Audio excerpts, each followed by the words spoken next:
training right now, getting ready for the season, and still throwing down hammer dunks. And look how fired up he is. This is just in a training session and he's this fired up. I can't wait to see that intensity out on the floor for the purple and gold. And I especially can't wait to see Russell Westbrook.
New Laker addition Carmelo Anthony was at the UCLA Health Training Center putting up shots for his first official workout as he prepares for Lakers to go after their 18th championship title.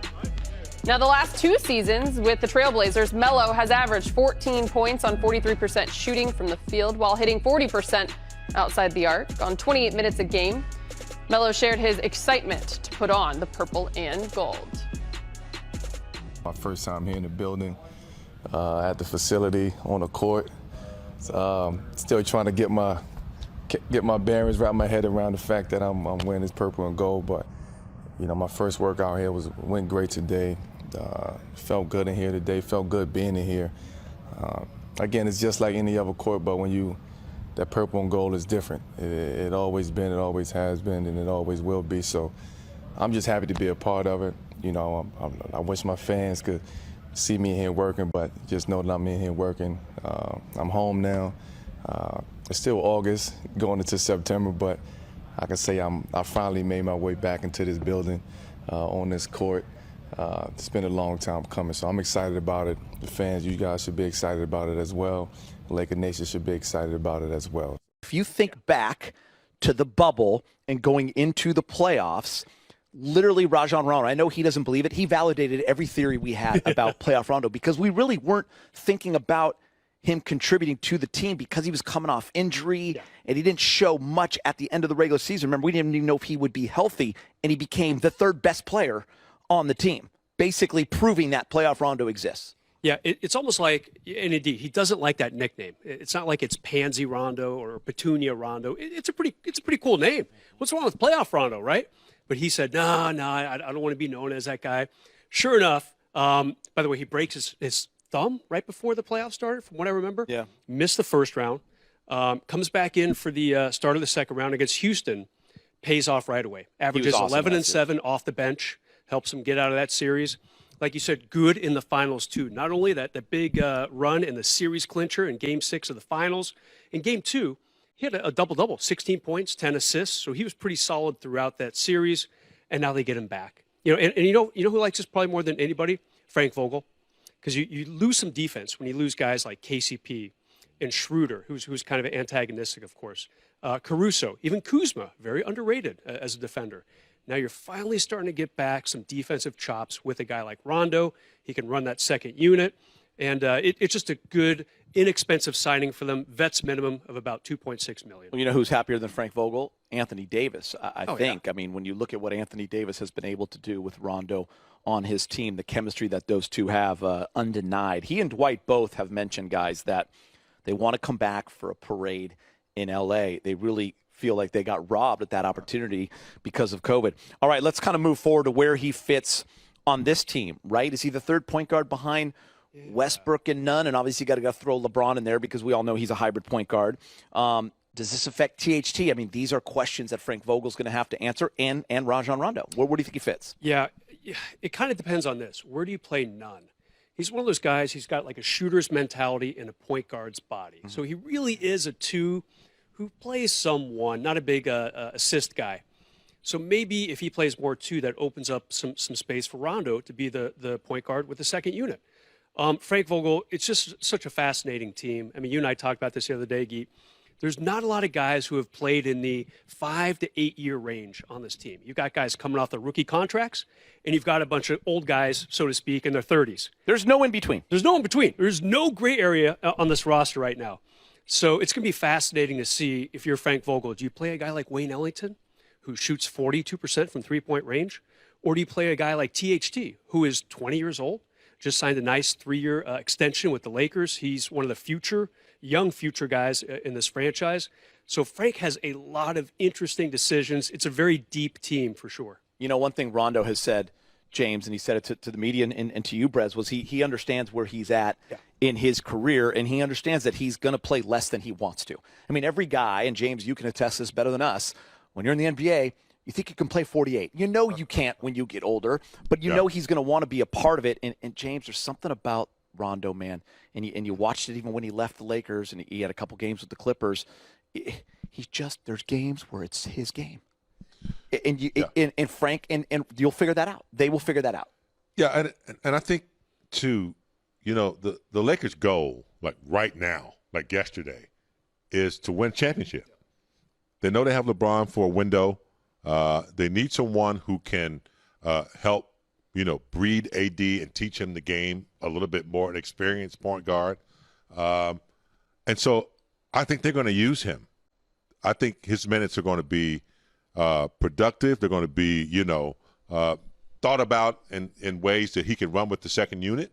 I think all the other guys, you know, Ellington, you know, Monk, some of those guys, they're the ones that I don't think are going to get the minutes in the rotation. They're specialists. They're shooters. When we need them, we'll have them. But I don't think they're bringing Rondo back just because they got him for, you know, a little over $2 million. He's going to be vital because he's already proven here that he's a winner. So I'm sure LeBron likes that conversation. Westbrook, I don't think they've ever had a chance to, you know, play with each other. So that's going to be interesting. I think he'll play with that second unit. Maybe not all the time because I think Tucker's going to get his minutes. He's young. Yeah. None if he plays like he did in Miami and can prove to be a consistent shooter and scorer. Minutes. He's going to play. Yeah. And so, but I think they're going to use Rondo in the right role. I want to hear about your thoughts on Frank Vogel. Obviously, some big moments for him in his short tenure with the Lakers. But now he's got some problems, maybe some good problems, because he's got some really good veteran players and a few young, potentially good under 30 guys. What's he going to do as far as like balancing these guys in the rotation? Well, the one thing about Coach Vogel, one of his major assets is his ability to communicate with his players. Historically, I've always heard that, you know, he's a man of his word. He comes to you right away. You hear it from him first. I think we experienced that a little bit this past season when he had to make some decisions about how he was going to play, like Marc Gasol after Drummond came in, and also with veteran players like Morris, deciding when their minutes were better for the team and when they were not. So I think he'll continue that. He seems to have had that over his career. I think the nuclear of players, LeBron, AD, and we got Rondo coming back, and I think they all seem to agree and adhere to his philosophy.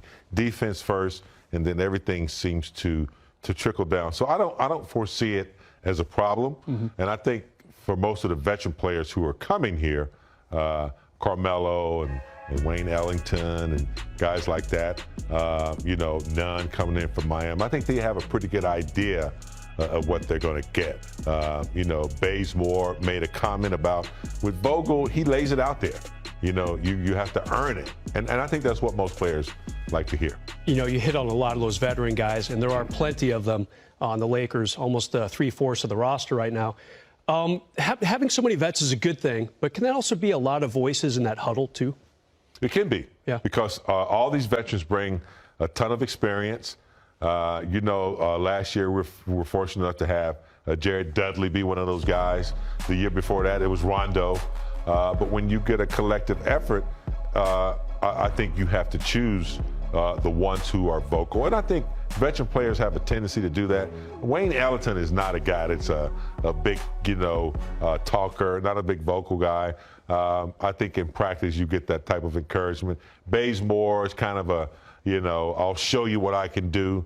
So I think there's certain guys like Rondo who has an amount of value when he speaks. Carmelo's been around for a while. He'll probably add some value as well. So I think veteran players know who has the voice, and they kind of allow that to play out. Yeah, the Lakers lost some pretty good defenders during the offseason. Obviously KCP, Caruso, Schroeder, a feisty point guard defensively, Kyle Kuzma. So had some pretty good moments on D as well. Frank Vogel, obviously a very defensive-minded coach. The Lakers had the top-rated defense in the league last year. How does he kind of keep that going, that mindset, with some really new personnel here? Yeah, it seems to always be a challenge. I remember we let Dwight Howard go and McGee, and we didn't have any shot blocking. Yeah. And he still was able to maintain until the injuries. We still had AD. He still was able to maintain a pretty good defensive team, and I think he'll be able to do that again this year. Bringing back shot blockers, that's going to help. Anytime you have shot blockers, it allows the perimeter players to be better defensive players than they really are, because they can pressure a little bit more, deny a little bit more, because they know they have rim protection. So I expect that to be the same. We've talked a lot about the new faces for the players, some new faces for the coaching staff, too. There's been some turnover there. Jason Kidd gone. Lionel Hollins no longer here. David Fizdale brought in to help as an assistant coach. Mike Penberthy now on the front of the bench. What does Frank have to do to kind of make sure the coaching chemistry is good as well? Yeah, I think that'd be the easiest thing to deal with. Assistant coaches are pretty good at adjusting to what the coach wants and what he needs.